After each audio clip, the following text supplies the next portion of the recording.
I, 32 never thought I'd be in this situation, but here I am. My sister Mia, 28 is pregnant with her first child, and she's made a really unusual request that's left me feeling conflicted and uncomfortable. Mia and I grew up in a pretty traditional, middle-class family in the suburbs. Our parents, while loving, were always a bit overprotective and had high expectations for us. I followed the conventional path: good grades, college, steady job. Mia, on the other hand, always had a rebellious streak. From a young age, Mia questioned everything. She was the kid who asked why we celebrated holidays the way we did, why we ate certain foods, why we followed certain traditions. As she got older, this questioning evolved into a full-blown rejection of many societal norms. She became vegan at 16, much to our meat and potatoes family's confusion. She opted out of college to travel and find herself instead.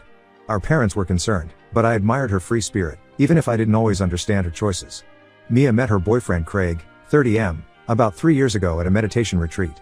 Craig's background is similar to ours, but he too had rejected the conventional path. He works as a freelance graphic designer and is heavily into alternative medicine and Eastern philosophy. When Mia brought him home to meet the family, our parents were polite but clearly skeptical. I remember Dad pulling me aside and asking if I thought this was just a phase for Mia. Despite our parents' reservations, Mia and Craig seemed happy together. They moved in together after dating for just 6 months, renting a tiny studio apartment in the artsy part of town. Mia started working at a local organic cafe and selling handmade jewelry on the side. It wasn't the life our parents had envisioned for her, but she seemed content. When Mia announced her pregnancy 6 months ago, it was a bit of a shock to everyone. Mia had always said she wasn't sure if she wanted kids, and Craig had never mentioned wanting to be a father. But they both seemed excited about this new adventure. That's when Mia first mentioned wanting a natural birth experience without any medical intervention. At first, I didn't think much of it. I figured she'd eventually come around to the idea of at least having a midwife present. Our mom tried to share stories of her own birth experiences. Both Mia and I were born in hospitals, but Mia wasn't interested. She started attending these pregnancy circles with other expectant mothers who shared her views on natural childbirth. As her due date approaches, she's about 7 months along now, I'm realizing just how serious she is about this whole unassisted birth thing. She's been reading books about free birthing and watching YouTube videos of women giving birth at home without any medical assistance. When our parents or I express concern, she dismisses us as being brainwashed by the medical establishment. Last week, Mia and Craig came over for dinner. I try to have them over regularly, partly to keep an eye on how Mia's doing with the pregnancy, and partly because I know they're on a tight budget and probably appreciate a good meal. I made a vegan lasagna, still getting the hang of cooking without cheese, but I'm trying, and we had a nice evening catching up. After we finished eating, Mia dropped a bombshell on me. She asked if they could use my house for the birth. I was completely taken aback and didn't know how to respond at first.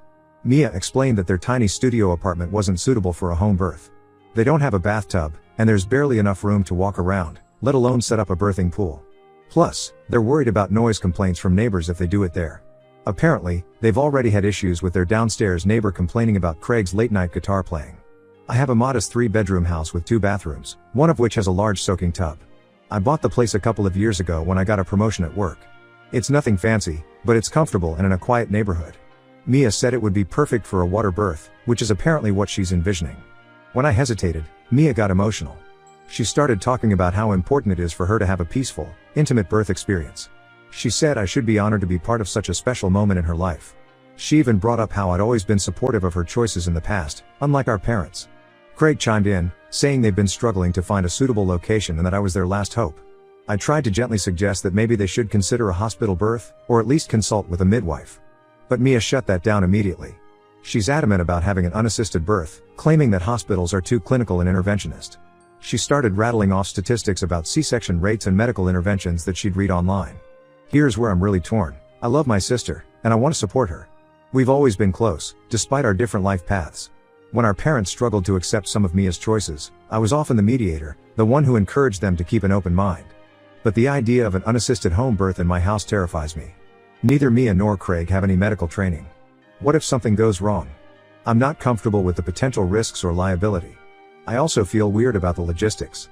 Mia said I don't have to be there for the actual birth if I'm uncomfortable, but the thought of leaving them alone in my house for who knows how long doesn't sit well with me either. And what about the mess? Birth is messy, right? I'm not squeamish, but the idea of my bathtub being used for this purpose makes me a bit uneasy. When I voiced some of these concerns, Mia accused me of not supporting her choices. She said I was being selfish and prioritizing my comfort over her needs as an expectant mother. She brought up times in the past when I'd supported her unconventional decisions, like when I helped her move into her first apartment against our parents' wishes. Craig gave me a disappointed look and said he thought I'd be more understanding. To make matters worse, our mom called me the next day. Apparently, Mia had told her about my hesitation, and now mom is guilt-tripping me too. She keeps saying how wonderful it would be to have the baby born in a family home and that I should be more supportive of my sister.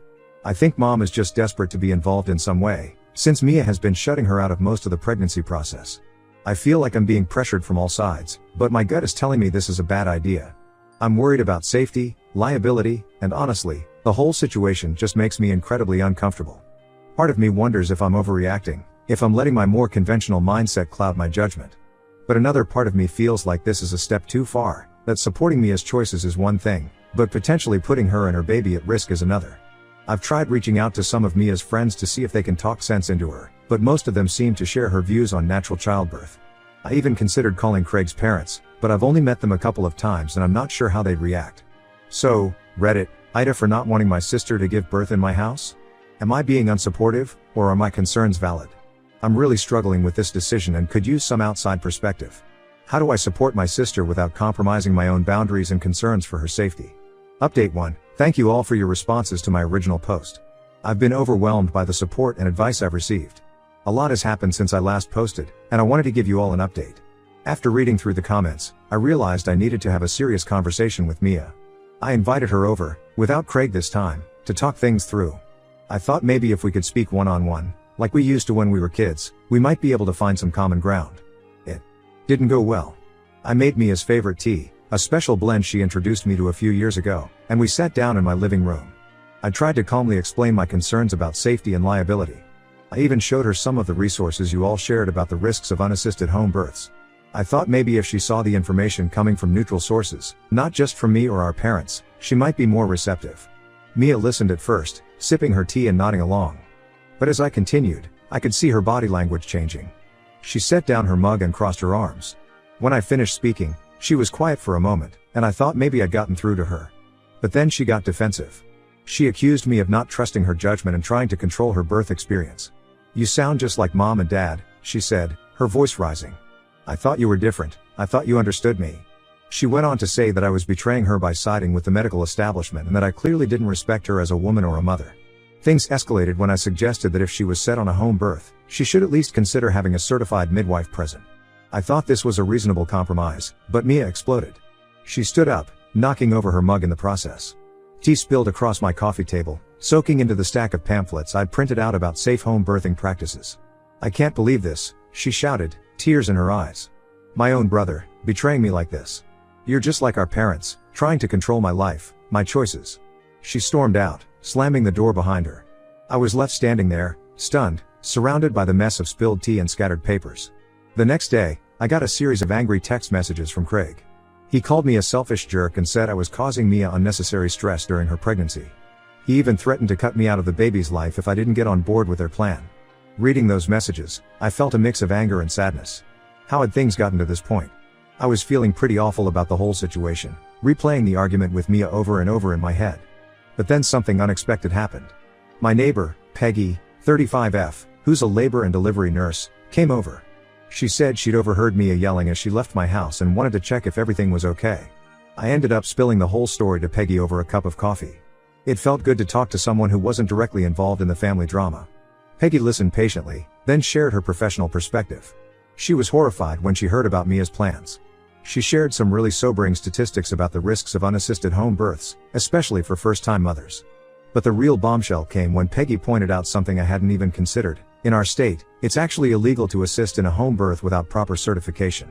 She explained that if something went wrong and it came out that I had knowingly allowed an unassisted birth in my home, I could potentially face legal consequences. This information hit me hard. I've been focused on the emotional and family dynamics of the situation, but the legal aspect added a whole new layer of complexity. I realized that by saying no to Mia, I wasn't just being unsupportive, I was potentially protecting myself legally. Armed with this new information, I decided to stand my ground. I spent hours drafting an email to Mia, trying to strike the right balance between firmness and compassion. I explained that while I love her and want to support her, I simply cannot allow an unassisted birth to take place in my home. I outlined the legal risks, not just for me but potentially for her and Craig as well. I offered to help her research safer alternatives, including birth centers that offer a more home-like environment. Hitting send on that email was one of the hardest things I've ever done. I knew it would hurt Mia, but I also knew it was the right thing to do. For days after, I anxiously checked my phone, waiting for a response.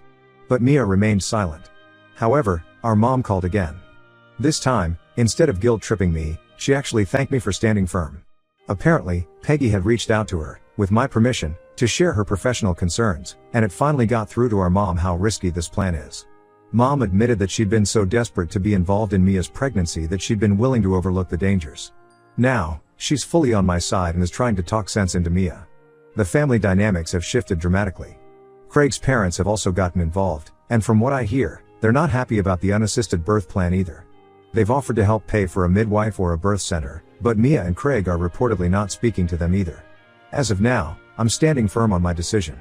I won't be allowing the birth to take place in my home. I'm worried about the strain this is putting on my relationship with Mia, but I know I'm doing the right thing. There's a part of me that hopes this rift will heal with time, especially once the baby arrives.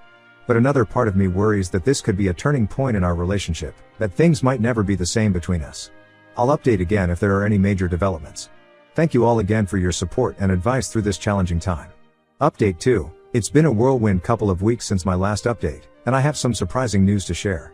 First, the not so good. Mia was furious about my email and the fact that I'd discussed the situation with Peggy. She left me a voicemail full of angry accusations, that I'd betrayed her trust, that I was trying to turn the family against her, that I clearly didn't respect her as a woman or a mother-to-be. For a while, she and Craig were refusing to speak to me, Mom, or Craig's parents. The silence was hard to bear. Mia and I have always been close, despite our differences. Not being able to check in on her, to see how she was doing with the pregnancy, it was eating me up inside. I tried to respect her wishes for space, but I couldn't help worrying. But then, something unexpected happened. Mia's best friend since childhood, Lena, 29F, went into labor 3 weeks early. Lena had been planning a hospital birth, but things progressed so quickly that she ended up giving birth at home with just her husband present. I heard about it from Mom, who got a call from Lena's mother. While Lena and the baby survived, she had some serious complications that required her to be rushed to the hospital immediately after the birth. She lost a lot of blood and had to have emergency surgery. It was a scary situation, and apparently, it really shook Mia up. For days after Lena's experience, I debated whether I should reach out to Mia. I wanted to be there for her, but I was afraid of pushing her further away. In the end, I decided to send her a simple text. I heard about Lena. I hope she's okay. I'm here if you need to talk. To my surprise, Mia called me the next day. She was in tears, asking if we could talk in person. When she came over, she looked exhausted. She admitted that she'd been so focused on having her perfect birth experience that she'd lost sight of what was truly important, the safety of herself and her baby. Seeing what Lena went through, she said, wiping her eyes, it made me realize how quickly things can go wrong. And if that had been me, giving birth here or in our apartment, with no medical help. She trailed off, and I could see the fear in her eyes. Mia apologized for putting me in such an uncomfortable position and for lashing out when I expressed my concerns. We talked for hours, really talked, like we used to when we were younger. She opened up about her fears, fear of losing control in a hospital setting, fear of being judged for her choices, fear of turning into our mother, who she sees as having lost her identity to motherhood. The biggest surprise came when Mia asked if I would go with her to tour a local birth center. She's still not keen on a hospital birth, but she's open to a compromise that offers a more home-like environment with medical professionals on hand. I agreed immediately, relieved that she was considering safer options. Craig is taking a bit longer to come around. He wasn't with Mia when she came to talk to me, and from what Mia said, he's still defensive about their original plan. But he's agreed to tour the birth center with Mia. I think he's relieved that they've found a middle ground that Mia is comfortable with. Mom is overjoyed that Mia is reconsidering her plans. She's been incredibly supportive, offering to help in any way she can. She's even started researching natural pain management techniques to suggest to Mia, trying to show that she respects Mia's desire for a more natural experience. Craig's parents have also expressed their relief and have offered to contribute financially to the birth center costs. As for me, I'm just glad that this situation is moving in a more positive direction. My relationship with Mia is on the mend, and I feel a huge sense of relief knowing that she'll be in safe hands when the time comes. I'm going to tour the birth center with Mia next week. I'm a bit nervous, to be honest. I've never been to a place like this before, and I'm not sure what to expect. But I'm also excited to support Mia in this new direction. I've been doing some research of my own about birth centers, trying to understand their approach and philosophy better. There's still a long way to go. Mia and Craig have a lot to process, and I know there will be more conversations and probably some disagreements ahead. But for now, I'm just grateful that we're talking again, that Mia is considering safer options, and that our family seems to be coming together rather than being torn apart by this. I'll post another update after the birth center tour to let you all know how it goes and what Mia decides. Thank you all again for your support and advice throughout this challenging situation. Update 3. Hello everyone, I'm back with what will likely be my final update on this situation. A lot has happened since I last posted, including the arrival of my new niece. First, the birth center tour went really well. Mia was impressed by the homey atmosphere and the staff's supportive approach to natural birth. She particularly liked that they had birthing tubs available, which aligned with her desire for a water birth. The midwives there were patient and understanding, answering all of Mia's questions without judgment. I could see Mia relaxing as we went through the tour, and by the end, she seemed much more at ease with the idea. Craig came along too, and while he was quieter, I could tell he was paying close attention to everything. He asked some good questions about their emergency procedures and transfer protocols if something were to go wrong. I think seeing the professionalism of the staff and the well-equipped facilities helped him feel more comfortable with the idea. After the tour, Mia officially decided to give birth at the center. There was a moment, as we were leaving, when Mia turned to me and said, "Thank you for pushing me to consider this. I think this is the right choice." It meant a lot to hear that from her. The weeks leading up to the birth were much calmer than I expected. Mia and I grew closer as I supported her through this change of plans. She even asked me to be present at the birth, which I was honored to accept, though I was also a bit nervous about it. Now, for the big news. 2 weeks ago, Mia went into labor. It was a long process, about 18 hours in total. I won't go into all the details, but I will say that I have a whole new level of respect for what women go through during childbirth. Seeing my sister in pain was hard, but the midwives were amazing at supporting her and helping her through it. There were some tense moments. At one point, the baby's heart rate dropped, and the midwives were concerned. They were prepared to transfer Mia to the hospital if needed, but, thankfully, things stabilized. Seeing how quickly the staff responded and how prepared they were for complications really drove home how important it was to have medical professionals present. In the end, Mia gave birth to a healthy baby girl, Lily, weighing 7 pounds 3 ounces. The look of pure joy and love on Mia and Craig's faces when they first held Lily is something I'll never forget. Despite her earlier insistence on an unassisted birth, Mia later told me that she felt empowered and supported throughout the whole process at the birth center. After the birth, Mia pulled me aside and thanked me. She admitted that if she had gone through with the unassisted home birth, things could have gone very differently when the baby's heart rate dropped. She said she was grateful that I had stood my ground and helped her see reason. Craig also apologized to me for his behavior. He said the reality of becoming a father had put things into perspective for him, and he now understands why we were all so concerned. We're not best friends or anything, but I think this experience has helped us understand each other better. Mia and Lily are both doing well and are back home now. Our whole family is over the moon, and even Craig's parents have buried the hatchet. Mom is in full grandmother mode, barely leaving Mia's side and constantly doting on Lily. It's nice to see everyone getting along after all the tension of the past few months. As for me, I'm enjoying being an uncle.